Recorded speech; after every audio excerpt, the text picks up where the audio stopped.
말씀을 통해 보게 되면 41절 보면 성도의 수가 3천이나 더하는 역사들이 나타납니다. 3천 하면은 지금 생각해도 많은 숫자인데 그 예루살렘의 인구 분포를 생각하면은 전 3천 하면은 제가 보기엔 최소 예루살렘 인구의 그 20% 이상은 복음을 통해서 뭔가 변화되고 또 그리스도 예수, 그러니까 세례를 받고 삶에 있어서의 변화를 경험한 이들이 이제 상당수가 되었음을 보게 됩니다. 그 이후에 그러니까 세례를 받고 말씀을 통해 이제 변화를 받은 말을 받은 사람들은 세례를 받고 수가 3천이나 더 했다라고 이야기하잖아요. 그러니까 하나님 말씀 때문에 은혜 받고 또 이제 설교 말씀을 통해 변화된 이들, 그들이 어떤 눈에 보이는 현상들뿐만 아니라 말씀을 통해 이제 변화가 되죠. 그들이 변화받고 나서 했던 일이 무엇인가? 42절부터 47절까지 나오게 됩니다. 그러니까 여기서 보면 기쁨이에요, 기쁨. 교인들끼리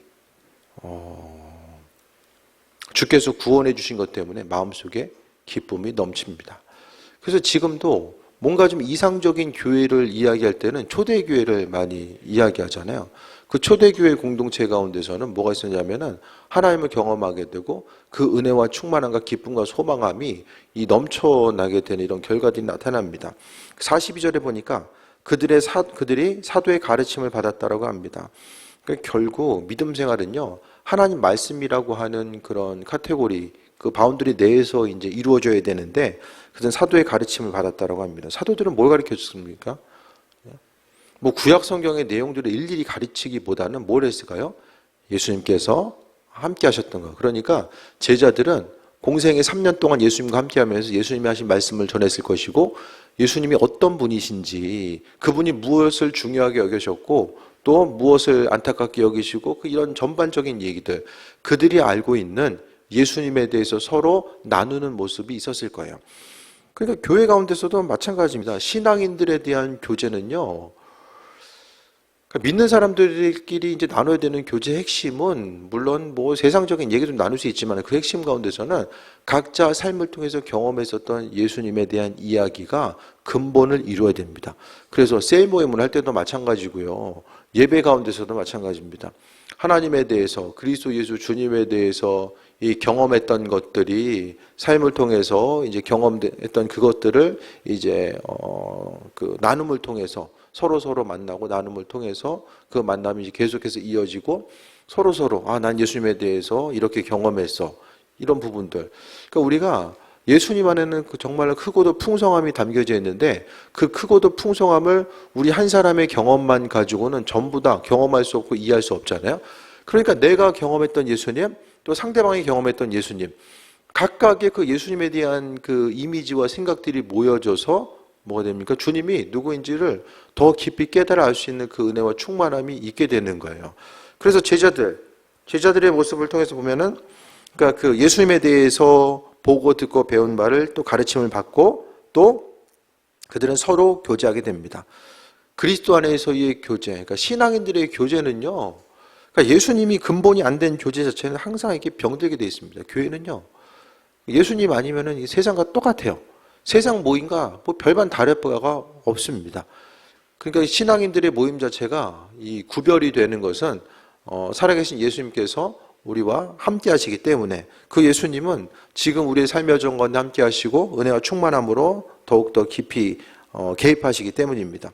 그래서 믿는 사람들끼리 교제하는 거, 그러니까 예수님 얘기하고, 그러니까 신앙인들끼리도 이제 모르겠어요. 옆에 좀 세일 모임을 한 번씩 이렇게 좀 참관은 해봐야 될 것 같아요. 참 오래들 얘기하시는데 올해 무슨 얘기를 하나 가끔 좀 궁금할 때는 있어요. 참 오래들 얘기하시잖아요. 근데 그 얘기의 핵심에는 뭐 여러 가지 있겠지만은, 뭐 기도 제목 나누고 다양한 게 있겠지만은 그 핵심은 예수님이에요, 예수님. 예수님 얘기를 하다 보면 그 모임이 더욱더 풍성해지고 기대함과 소망함도 생기고 또 기도 제목들도 나눠지고, 내가 알고 있는 예수님은 이런 분이었는데 각각의 그 공동체 가운데 나누다 보면은 예수님이 이런 분이셨구나, 이런 것들이 이제 서로게 깨달아 알게 되고. 그럼 예수님은 어떻게 각각의 삶 현장에서 만납니까? 그래서 이제 큐티가 중요한 거예요. 큐티를 통해서 경험하게 되는 QT인디 적용점이 있잖아요. 그런 적용점을 찾고 나아가다 보면 주님에 대해서 더 깊이 알게 되고 주님이 내 인생 가운데 어떤 분이시고 어떻게 일하고 계신지에 대해서 하나하나 우리가 깨달아 알게 되는 거죠. 그래서 성도의 가르침을 받아 서로 교제하고 떡을 나눠 주었다. 떡을 뗐다라는 게 이게 같이 이제 모여서 식사를 했다라는 그 의미성도 있지만은 다른 편에서는 성만찬을 이야기한 거예요. 성만찬이라는 게 다른 것보다도 이제 주님을 기억하고 함께 식탁의 자리에서 피와 살을 나누는 것이 이제 그런 성만찬에 있어서 핵심적인 내용이잖아요. 그래서 교제하고 떡을 떼고 그 다음에 그러니까 떡을 뗐다라는 건 성찬이고 그러니까 지금은 식사라는 것과 이제 성찬이 구별되어 있었지만 그들은 식사를 할 때마다 주님의 피와 살을 먹고 나누는 것으로 초대교회는 분명히 인식했을 것입니다. 그리고 오로지 기도하기에 힘썼다. 오로지 기도하기를 힘썼다라고 합니다. 그러면은 초대교회 공동체는 왜 기도했을까? 그러니까 이 초대교회는요, 예수님을 가장 가까이서 경험했었던 이들의 모임이죠. 그러니까 예수님을 가장 가까이에서 경험했었던 1차 증인들이 그리스도 예수를 주님으로 고백하면서 함께 모여 있었던 것이 바로 이제 그 신앙 공동체의 모습인데 그들이 기도한 이유는 예수님께서 기도하셨고 그분께서 기도를 강조하셨기 때문에 예수님께서 기도 안 하셨으면 제자들도 굳이 모여서 기도 안 했을 거예요. 그러니까 그들은 주님의 제자들은 예수님과 함께 머물고 함께 먹고 마시면서 예수님께서 순간순간 시간을 정해서 기도하셨던 모습에 대해서 기억했을 것이고 그 기도의 모습을 나누었을 것입니다. 그래서 예수님께서 왜 기도하셨고 그 기도를 통해서 어떤 역사들을 이루어 나가셨는지를 주변 사람들과 이제 신앙인들끼리 나누게 됐을 것입니다. 그래서 예수님이 하셨던 대로 주님의 가르침대로 주께서 제자들을 가르쳤잖아요. 그러니까 제자들도 나머지 이제 그 신앙인들을 가르쳤고 새로 주님을 그리스도로 고백한 이들을 가르쳤고 또 예수님께서 항상 함께 먹고 마시고 제자들과 떨어져 있던 것이 아니라 항상 함께 먹고 마셨던 모습을 이야기하면서 생각하면서 같이 했고 그리고 결정적으로 주께서 기도하셨기 때문에 우리도 역시 기도해야 되는 것 초대교회 공동체 가운데서의 말씀을 읽는 것과 더불어 또 예수님이 어떤 분이신지를 신앙 간증을 통해서 고백하는 것, 그 다음에 이제 기도하는 것이 주된 공동체 가운데서 일이었다는 것을 보게 됩니다. 그래서요, 교회하면 뭐 여러 가지 이제 다양한 일들이 있을 수 있는데 그 가운데서 교회 공동체, 신앙 공동체의 핵심적인 일들은 주님에 대해서 경험하고 그 주님을 나누고 또 서로 교제함을 통해서 주님이 어떤 분인지를 기억하고 깨달아 알고 나아가는 것을 이야기합니다. 그래서 기도하니까 43절에 사람마다 두려워하는데 사도들로 말미암아 기사와 표적이 많이 나타나니 기도하면요 이 능력이 나타날 수밖에 없거든요. 여러 가지 일들. 근데 우리가 기도도 이렇게 계속해서 습관적으로 반복해서 하다 보면 이 기도하는 순간이 어떤 기대함과 소망함을 가지고 하기보다는 익숙해. 익숙해서 기도하는 거. 익숙한다라는 것이 몸에 이제 어떤 맞는 옷처럼 느껴지는 것도 있겠지만은 익숙하기 때문에 어떤 기대함과 소망함을 가지고 나아가는 것 자체가 힘든 거예요.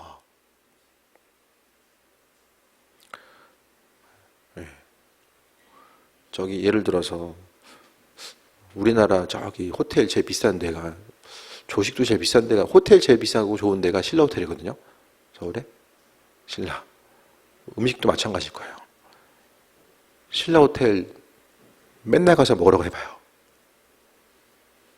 처음에는 좋아. 옛날에 필리핀을 교육자 수련회로 갔는데요. 음식이 너무 잘 나온 거예요.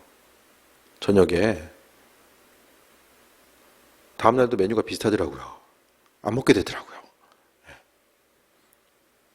그러니까 적절한 예가 될지 모르겠지만 익숙하니까 이게 이제 소중함을 잘 모르는 거죠. 기도할 때도 하나님께서 그 기도 가운데 함께 하셔서 응답하시고 지금 내가 기도하는 이 순간에 성령께서 역사하셔서 어떤 일을 어떻게 행하시는가 그것에 대한 그 그림을 구체적으로 그리면서 아주 소망함을 가지고 구체적으로 그리면서 하는 것하고 그냥 목적지가 어디인지를 몰라. 그냥 왔으니까 달려야 돼. 이거하고는 이거 완전히 다릅니다. 그래서 기도의 순간이 기도는 왜 하냐면은 예수님께서 하셨기 때문에 또 기도는 주님과의 교제의 모습이죠. 그래서 우리가 주님과의 그 친밀한 교제 가운데 나아가서 그분을 바라보고 그분께서 하실 것에 대한 기대함과 소망함을 가지고 삶을 살아가고 또 기도의 자리에 나와서 그 살아계신 주님과 깊이 교제하는 것. 그러니까 우리가 생각하는 것보다 기도 시간은요 아주 큰 의미성을 갖게 됩니다. 기도 시간을 통해서 영적인 세계가 움직이고 영적인 세계가 움직임을 통해서 또 육적인 세계가 반응하고 움직여지게 됩니다. 그러니까 성경은 심지어는 기도를 통해서 우리 기도를 통해서 하나님께서 마음을 바꾸시기도 하시고 또 기도 때문에 죽은 사람이 살아나는 역사들도 나타나고요. 기도의 능력에 대해서 얼마나 우리가 인식하고 새롭게 생각하고 갱신하면서 삶을 살아가는가. 기도하면 그냥 맨날 하다 보니까 익숙하기 때문에 그냥 습관적으로 반복하는 걸 항상 조심해야 됩니다. 이게 이제 마일리지 쌓는 것처럼 기도하다 보면 그것보다는 정말 순간순간이 하나님은 기도 시간에 우리의 생각보다 많은 의미성을 주시는데 그 우리도 기도의 자리를 향해 나아가는 것이 어떤 의미가를 우리에게 있어서 또 하나님 보시기에 어떤 의미인지를 분명히 기억하다 보면은 그 기도의 순간이 소중한 시간이 될 수밖에 없고 더욱더 그 본질적인 의미, 내 기도 시간에 주께서 나와 이 시간 함께 하신다라는 것에 대해서 마음속에 그리면서 기도하는 것. 그러니까 어떤 그 예언적인 메시지도 치유도 그렇고 회복도 그렇고요. 많은 부분 하나님께서 지금 이 시간에 일하신다라는 것에 대해서 또 소망함 가지고 선포하며 나아가는 거죠. 그 영상 보니까 그 다른 교회에서 최종철 목사님이 그 집회하는 내용이 이제 그렇게 있더라고요. 지금도 정말 열심히 사역을 하고 계시더라고요. 뭐 코로나 기간도 통해서 아무튼 지금까지 계속. 그러니까 핵심은 그거거든요. 그 순간에 성령께서 임재하셔서 그리스도 예수께서 주인 되셔서 그 시간 크신 일들과 역사를 이루신다라는 것에 대한 것을 그 자리에서 경험하고 그 자리에서 주님이 하신 일들을 보고 있는 거죠. 그 본다라는 것 자체가 눈으로 보이기 때문에 보인다 그것을 떠나서 보이는 것의 핵심은 아버지께서 이 시간에 그 일을 행하실 것이다라고 미리 선포하는 거죠. 치유도 그냥 어떤 그 예를 들어서 말씀을 통해서 우리가 이제 그 엘리야가 그 시종을 통해서 이제 그 대해 지중해에서 이제 구름이 오는 것을 계속해서 그리면서 계속 가서 보라고 하잖아요. 그러니까 그 작은 구름인데도 그 구름이 그냥 구름이 아니라 그 엘리야에게 있어서는 어떤 구름이에요? 그게 비구름인 거예요. 예. 비구름. 그러니까 이미 폭우가 내리고 있는 것을 그 작은 구름을 통해서 보고 있는 거죠. 그러니까 기도의 순간은요, 정말 많은 일들이 일어나는 거예요. 근데 그것에 대해서 우리가 얼마나 기대함을 가지고 살아가는가. 그러니까 기도도 순간순간의 그 믿음이, 우리가 가지고 있는 믿음이 이 기도 시간을 통해서 표출돼 나오는 시간이 되어야 된다는 거예요. 그게 아니라 이게 집중력이 떨어지면 이게 계속 딴 생각하고 이렇게 하다 보면은 기도가 뭐가 되냐면 노동이죠, 노동. 기도가 노동이 되는 거예요. 그게 아니라 정말 오늘 본문 가운데서 보면 기도의 모습이 또 신앙의 모습이 기쁨과 즐거움으로 비춰지는 것처럼 우리에게 있어서도 그 기도가 하나님의 능력을 경험하고 인도하심마다 나아갈 수 있는 귀한 순간이 되어야 됨을 이야기합니다. 기도하다 보니까 기사와 표적이 나타납니다. 기도하다 보면 하나님의 능력이 임하게 되고 그 우리 안에 이제 거하게 되는 하나님의 능력이 이 모양 저 모양으로 이제 표출돼 나올 수밖에 없다라는 거예요. 성령의 일하심과 그 예비하심과 능력이 오늘 본문 가운데 사도행전 가운데서도 기도하니까 성령 충만함의 역사가 나타나게 되고 이 충만함의 역사는 예전이나 지금이나 계속해서 이제 펼쳐지고 있는 것임을 또 기억해야 됩니다. 그래서 기도하고 하나님의 이끄심과 인도하심을 경험하다 보니까 사도들로 말미암아 기사와 표적이 많이 나타났다라고 합니다. 그때나 지금이나 마찬가지입니다. 그 신약 시대는 뭐냐면 성경에 나와 있는 그 신약의 분만 신약 시대가 아니라 예수님께서 초림해서 오셨잖아요. 재림 이전까지가 이제 신약의 시대이고 종말의 시대를 향해서 우리가 살아가고 있는 거예요.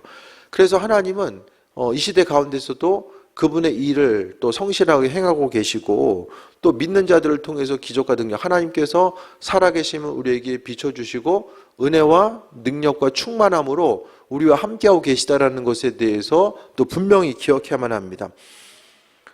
10년간 하나님을 경험하고 표적과 기사와 능력들이 나타나다 보니까 뭐가 되죠?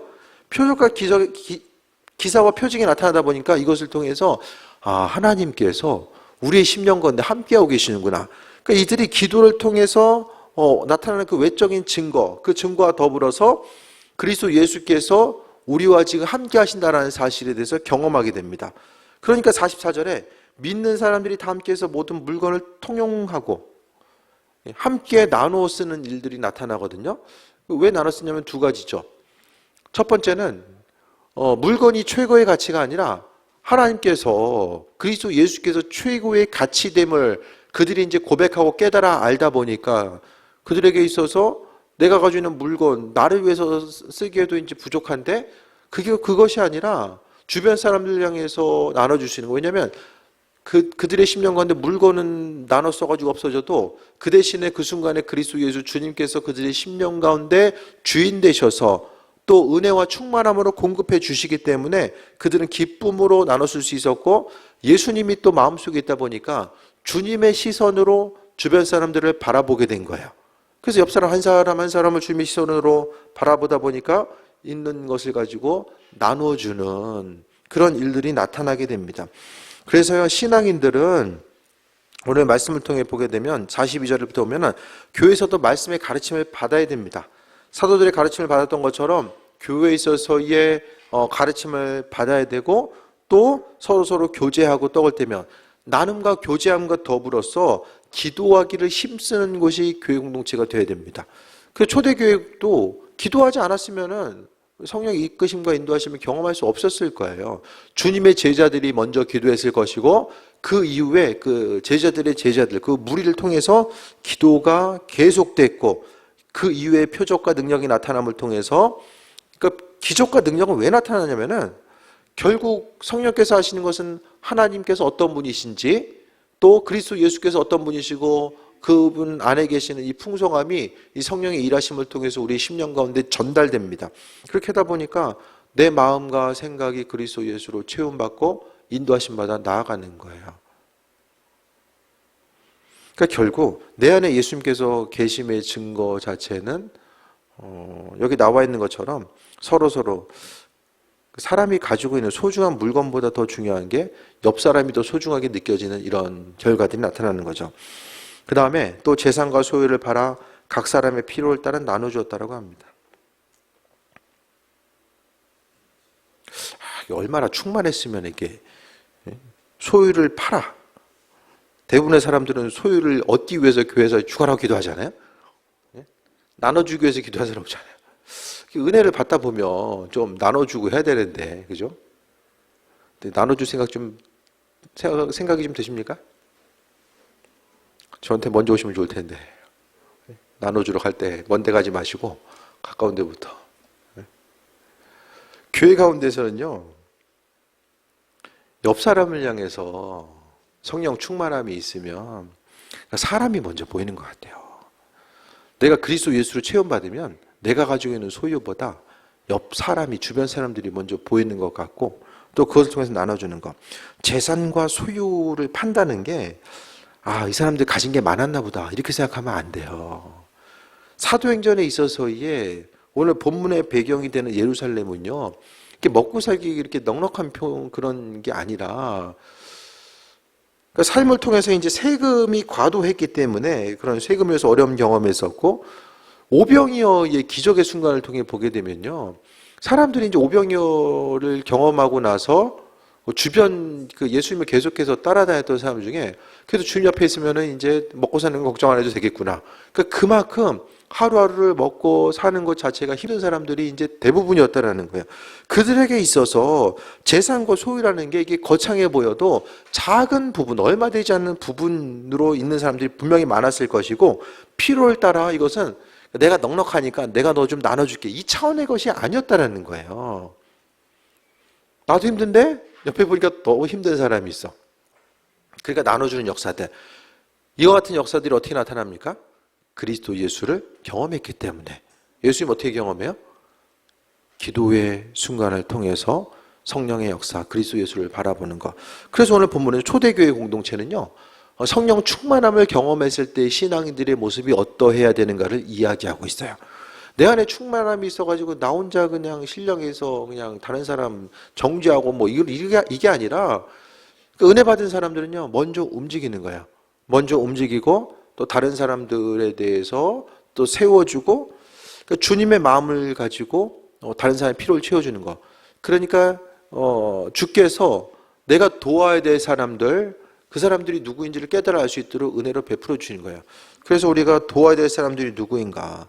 이 선교지에 대한 요청이 있을 때에 그냥 전에도 좀 말씀드렸던 것처럼 기회가 되면 최선을 다해서 다 이제 흘려보내고 했는데 이제는 이제 좀 선교하는 것도 좀 기도하고 물론 선교가 다 마땅하게 해야 될 부분인데 그래도 하나님께서 우리가 이제 할 수 있는 부분이 한정이 돼 있잖아요.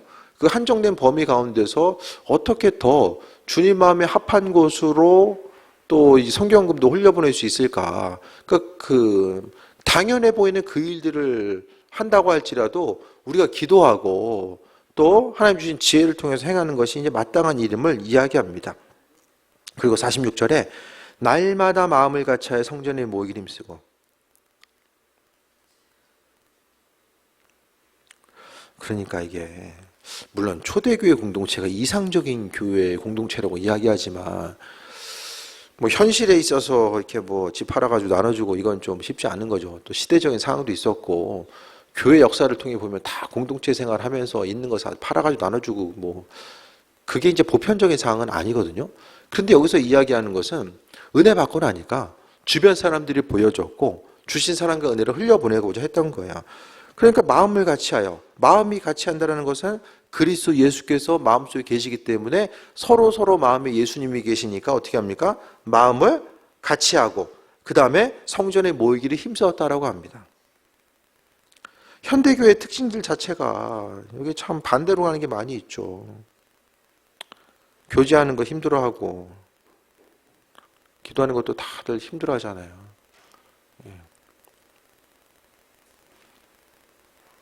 물건을 통용하기보다는 어떻게 하면 조금 더 받아낼 수 있을까? 열심히 기도해서 내가 필요한 거 어떻게 더 받아낼 수 있을까를 생각을 하잖아요. 그리고 날마다 마음을 같이 한다. 이 교회 가운데서 이 마음을 같이 해가지고 그러면 이 구성원들이 뭔가 무슨 같은 동네 출신이고 예루살렘에는 다양한 사람들이 모여 있었을 거예요. 그런데 그 다양한 사람들이 마음을 같이 해요. 뭐 때문에? 예수님 때문에. 공통점은 정말 예수님밖에 없었어요. 그 예수님 때문에 마음과 생각을 같이 하고 주님의 도우심과 인도하심을 경험하고자 했었던 모습을 이야기합니다. 그래서 성전에 모이기 힘쓰고 교회 모이기 힘썼어요. 하나님께 나아가고 성전에 모이기를 힘썼다라고 분명히 성경은 이야기합니다. 교회가요, 좀 마음에 기쁨이 있어야 돼요. 교회 가는 게 기쁘고 즐거워야 되잖아요. 그죠? 아니, 교회 아니라도 거기 가면 기쁨은 달려가잖아요. 거기가 어딘지 간에. 인생에 좀 기쁨을 누릴 수 있는 곳들을 좀 찾아가잖아요. 주말이나 밤에 보면 당구장에 많이들 가시더라고요.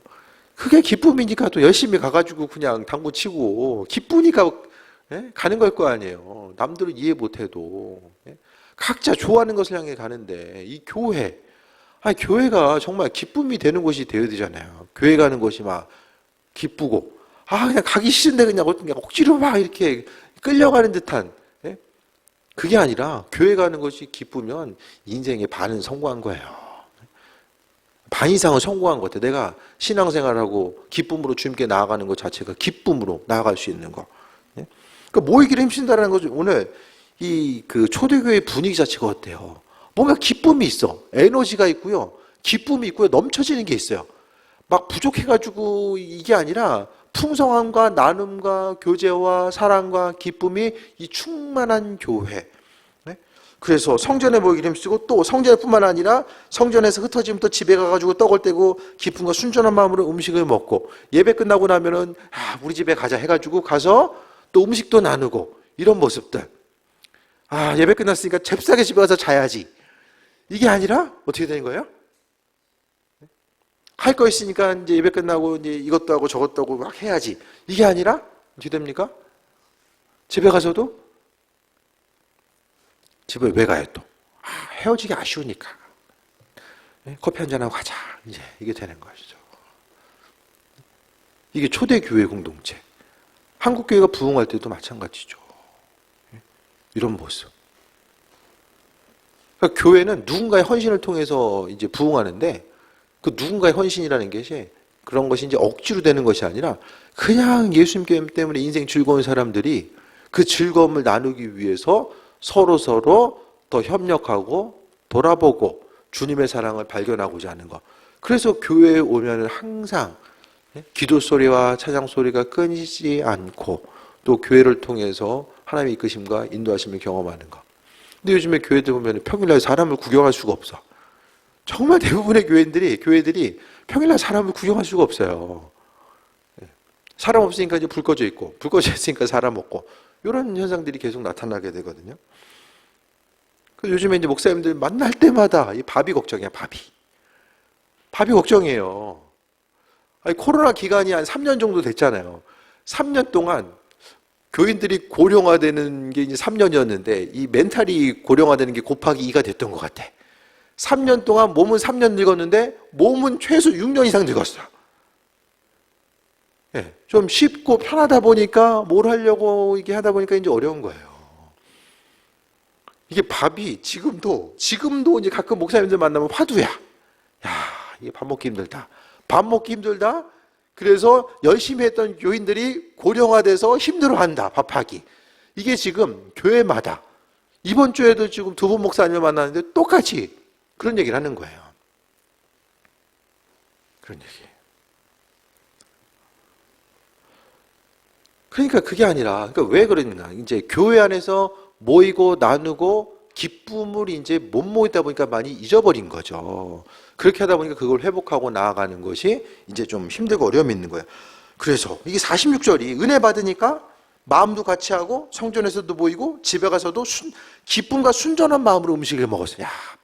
밥 먹는데 기쁨과 순전한 마음. 교회에서 밥 먹을 때 기쁨과 순전하게 먹어야 돼. 네?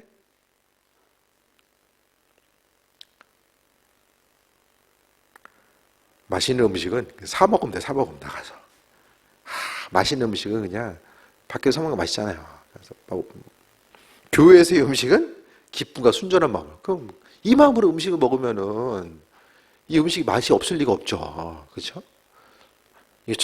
이게 참 은혜가 되네. 기쁨과 순전한 마음으로 이제 교회에서 밥을 먹어야 되겠구나. 왜 기쁨과 순전한 마음이 돼요? 이 당시에 뭐 집에 가서 뭐 큰 상 차리고 잔치하진 않았을 거예요. 예수님 계시니까. 그 예수님과 더불어 교제하다 보니까 마음의 기쁨과 소망함이 넘치게 됐던 거예요. 그 믿는 자로서 예수님이 내 안에 거하심을 인식하고 믿음 생활하는 것과 그렇지 못한 것이 얼마나 큰 차이가 있는가. 그러니까 내가 기쁘니까 41절에 하나님을 찬미하고 내 마음에 기쁨이 있으니까 하나님을 향해서 기도하고 찬양하고 예배하고 싶은 거예요. 최선을 다해서 주님을 찬양하고 예배하고 싶은 거. 그러니까 예배도 내 마음에 기쁨이 있는 거. 그래서요, 우리는 세상 다른 곳에 기쁨을 빼앗겨서도 안 되고 세상 다른 곳으로부터 기쁨을 취해서도 안 돼요. 오직 생명 되신 주님으로부터 기쁨을 취하고 또 그분께 영광 돌리는 것. 마음에 기쁨과 충만함이 있으니까 그 충만함이 하나님께 전달이 되는 거예요. 또 온 백성에게 칭송을 받으니 마음이 기뻐가지고 있는 거. 아니 여기 있는 사람들이 날마다 같이 해가지고 있는 소유를 팔아가지고 너 교회 다니냐? 그래 나눠줄게. 너 지금 교회 안 다니지? 넌 아무것도 없어. 이러진 않았을 거예요. 나도 힘든데 더 힘든 사람 향해서 흘려보내다 보니까 온 백성에게 칭송을 받게 됩니다. 그렇게 하다 보니까 주께서 구원받는 사람은 날마다 더하게 하셨다. 이게 이제 교회의 부흥의 공식이고 이 복음 전파의 이게 공식이라는 거예요. 나도 기쁘고 주임도 기쁘고 옆 사람도 기뻐. 모두가 이게 해피한 거예요. 인생이. 삶의 행동이. 교회에 있으나 집에 있으나 밖에 나가나 행복한 거. 근데 왜 대부분의 이제 신앙인들이 왜 기쁨을 빼앗기고 살아가냐? 왜 기쁨이 없는가?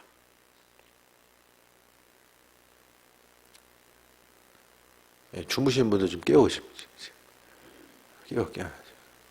지금 잘 때가 아니야 지금. 왜 깨우는지 모르지 지금. 모르는 거예요. 이제 마지막 말씀 정리해야 되기 때문에 깨우는 거예요 이제. 일단 큐티 남을 때 다 물어볼 거야 아주 그냥. 이따가 기억했는지 못했는지.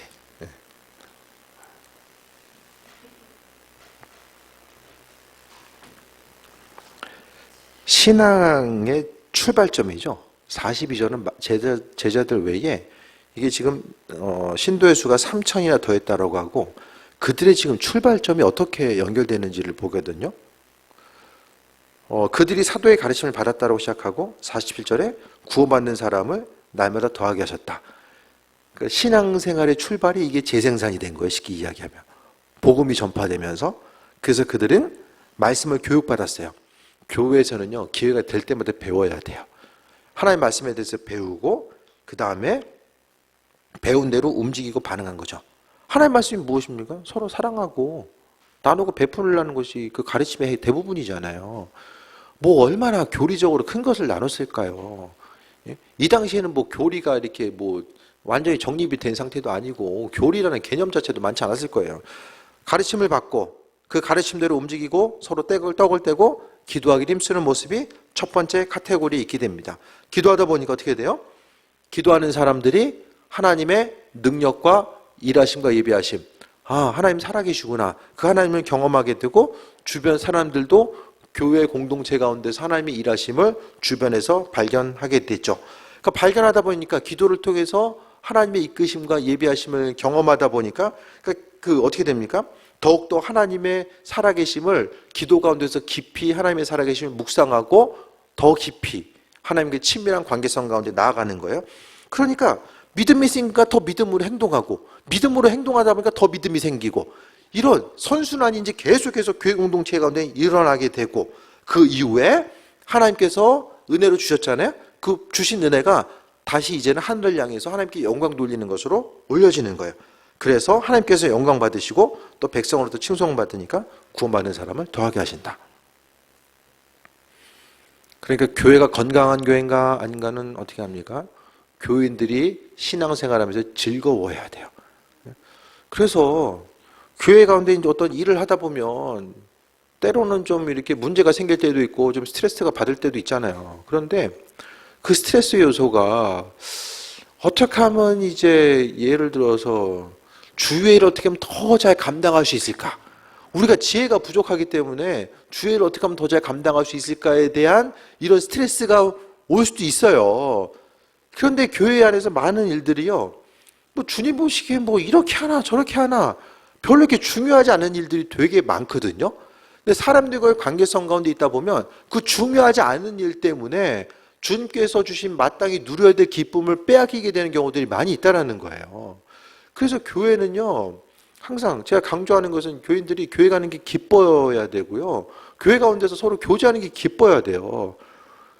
마음속에 기쁨을 가지고 교회가 가고 싶고 기쁨을 누리는 거, 그 공동체가 되는 것이 얼마나 바람직하고 복된 인생입니까? 시간 되는데 안 갈 수는 없고 그냥 그래가지고 이제 마지못해 해서 교회 가면 얼마나 이게 인생이 힘들어요. 너무 힘들잖아요. 먹고 사는 것도 힘든데 교회까지 가가지고 막 에너지를 쏟아야 되면, 충전받아야 될 이곳에서 에너지를 쏟아야 되면 너무 힘들잖아요. 그래서 저는 차라리 아무것도 안 하더라도 그 기쁜 마음으로 다녔으면 좋겠다. 마음속에 기쁨이 있어서 삶을 살아가는 거. 그래서 건강한 교회는 교인들이 먼저 기뻐가지고 삶을 살아가고 교회를 먼저 찾고, 교회 안에서 온전한 교제의 모습이 있고 그것을 통해서 하나님께 영광 돌리는 거. 그래서 교회 가운데 기쁨이 있으면요, 그 교회는 부흥할 수밖에 없어요. 새신자 왔는데 다 인상 쓰고 있어 그냥.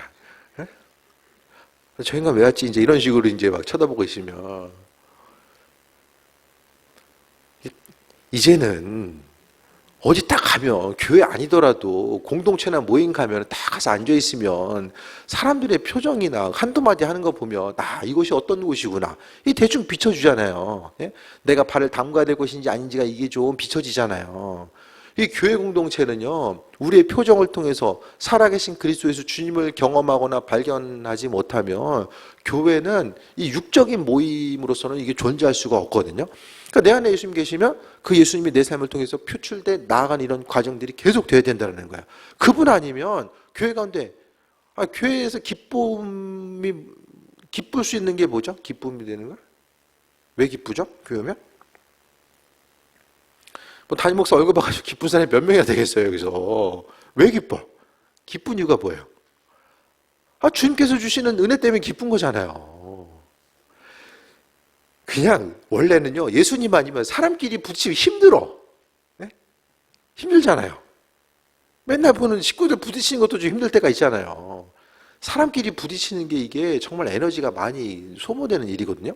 그런데 내가 사람을 만나더라도 내 안에 계신 예수님과 그 사람 안에 예수님이 만나니까 이게 에너지가 소비되는 것이 아니라 기쁨이 오히려 충만함으로 넘쳐지는 거. 그러니까 예수님으로 체험받는 사람들이, 신앙인들이 더 늘어나면 늘어날수록 교회 공동체는 그리스도 예수로 더욱더 풍성해지는 아름다운 교회 공동체. 굳이 말 많이 하지 않아도 그냥 그리스도께서 살아계시기 때문에 한 마음과 한 뜻이 되어서 마음과 46절에 날마다 마음을 같이 했다라고 하잖아요. 교회 공동체가 마음만 같이 해도 얼마나 큰 일을 이루어 나갈 수 있습니까? 마음을 같이 하고 앞을 향해 나아가는 그 은혜와 풍성함이 교회 가운데 있었다라는 거예요. 그래서요, 교회는요, 최대한 그리스도 예수로 생각하고 그리스도 예수로 말해야 돼요. 생각난다고 얘기하고 생각난다고 행동하면 안 돼요. 교회 공동체는 정말 은혜가 넘치는 공동체가 되기 위해서 먼저 그리스도 예수 주님을 앞세우면서 나아가야 된다는 거예요. 그래서 하나님을 찬미하는 교회 공동체. 그래서 이것이 바로 복음 전파의 원리입니다. 이와 같은 믿음의 선순환, 그 핵심적인 것이 무엇이냐면 가르침을 받고 기도하고 하나님의 은혜와 능력을 체험한 대로 움직이고 행동하고 순종하고 반응하는 것을 이야기하죠. 그러면 주변 사람들도 인정하고 하나님께서도 영광 받으시고 기쁨과 소망감이 넘치는 교회 공동체가 된다라는 거예요. 그래서 어쨌든 이제는 삶의 행동을 통해서 전도할 수밖에 없는 시대가 된 거예요.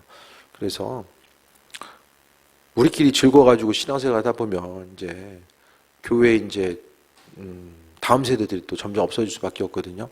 그래서 우리가 먼저 기쁨과 소망함으로 체험받고 교회 공동체가 교회에 가서 그리스도 예수 주님을 경험하고 주님 주신 은혜로 충만하게 체험받고 나가서 증인된 삶을 살아가는 그 믿음의 선순환, 기쁨의 선순환이 넘쳐야 되는 거예요. 그래서 일이 끝나고 집에 먼저 갈까 교회 먼저 갈까 이 갈등이 얼마나 왔다 갔다 해. 그래서 고민하지 않고 교회 가서 기도해야지. 기쁨과 소망이 넘치는 은혜가 넘치면 이제 가서 기도부터 하겠죠. 힘들어도 주님께서 허락하신 은혜와 충만함을 경험하며 나아가기 때문에. 그래서 핵심은 기쁨으로 신앙생활 했으면 좋겠다. 사소한 거에 목숨 걸거나 사소한 거에 마음 빼앗기지 말고 기쁨으로 내 안에 계신 예수님을 누리고 기쁨으로 신앙생활하는 거 나도 원하고 주님께서도 원하시는 거. 그 모든 것들을 다시 한번 돌아보시고 오늘 초대교회 공동체가 이상적인 것 완벽하게 이와 같은 폼을 유지하기가 쉽진 않지만 그래도 기쁨으로 충만하게 주님 바라보고 새해 먹고 승리하는 귀한 삶 되시기를 축원드립니다. 기도하겠습니다. 아버지 은혜 감사드립니다. 성전 가운데를 불러주사오니 영광 받으시고 주께서 하실 것에 대한 기대함과 소망감만 가지고 나아갈 수 있도록 은혜와 충만함으로 함께하여 주옵소서. 오직 그리스도 예수 주님만 보기 원합니다.